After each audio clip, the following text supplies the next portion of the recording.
और झारखंड की तस्वीर तो शुरुआती रुझानों में ही साफ हो गई थी कि एक बार फिर प्रदेश में जेएमएम की सरकार बनने जा रही है। 24 साल में ऐसा पहली बार होगा जब एक ही पार्टी लगातार दूसरी बार सत्ता में होगी। और क्या आपको पता है कि इस जीत का महानायक कौन है? रिपोर्ट देखिए।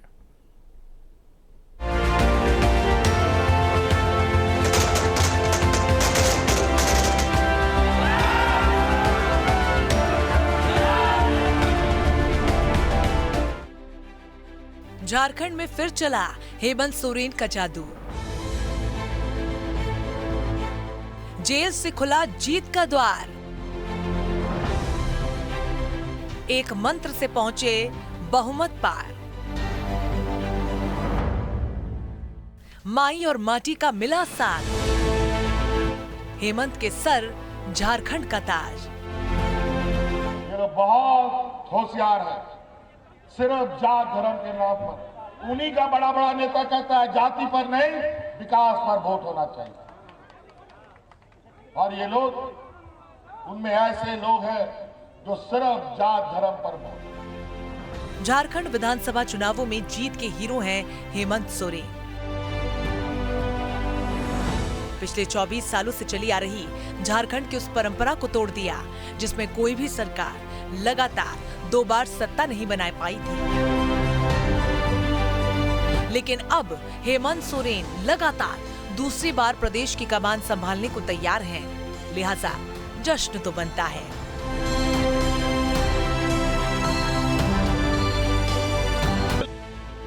ये कहना गलत नहीं होगा कि हेमंत सोरेन के इस चुनाव के पीछे माटी और माई है।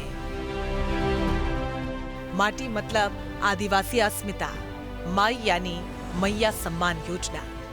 बीजेपी की एक गलती उसे झारखंड की कुर्सी से फिर 5 साल के लिए दूर कर देगी। उसने सोचा भी नहीं होगा। इसी साल जब जनवरी में हेमंत सोरेन को ईडी ने गिरफ्तार किया था, तब जेएमएम ने इसे आदिवासी अस्मिता से जोड़ दिया था।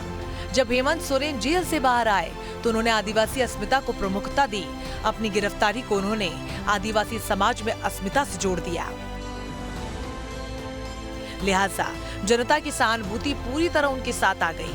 नतीजा ये हुआ कि बीजेपी से आदिवासी वोट दूर होता गया।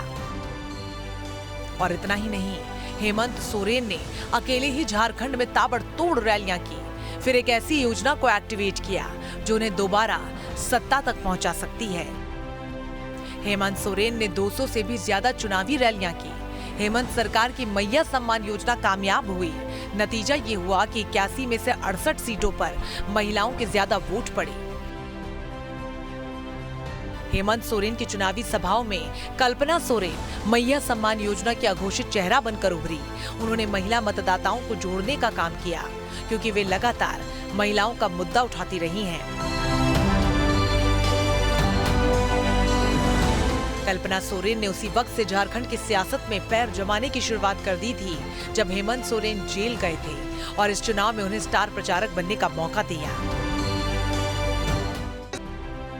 हेमंत सोरेन ने चुनाव प्रचार का पूरा मैनेजमेंट अपने हाथों में रखा। जेएमएम का कांग्रेस से गठबंधन के बावजूद उन्होंने दूसरे कांग्रेसी नेताओं को हमेशा पीछे रखा।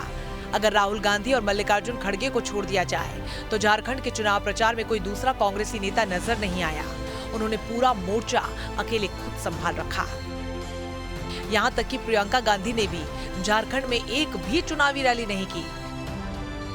यानी अकेले ही हेमंत सोरेन ने पूरी तरह विपक्ष के खिलाफ मोर्चा संभाल रखा। इसीलिए इस बार जीत के महानायक भी वही बने। Team news nation.